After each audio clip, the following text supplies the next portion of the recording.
The Lenovo Legion Y700 gaming tablet is expected to be released on the 28th of February 2022.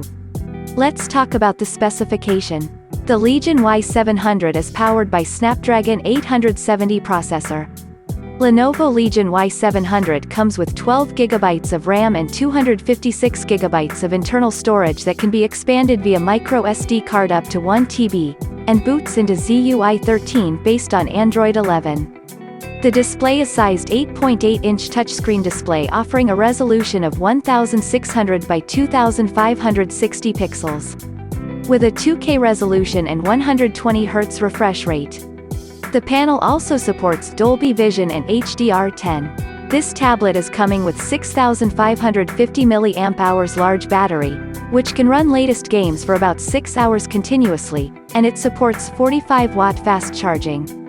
Another major highlight feature is its X-axis linear motor for haptics. The USB support is a 3.1 Gen 2. As well as the cameras are concerned, the Lenovo Legion Y700 on the rear packs 13-megapixel camera. It sports an 8-megapixel camera on the front for selfies. It was launched in blue and beige colors. Connectivity options on the Lenovo Legion Y700 include Wi-Fi, Bluetooth and USB OTG. What do you think about this tablet? Leave comment below and don't forget to like, share and subscribe to my video as well as press the bell button for notified of my new upcoming videos. Thanks for watching.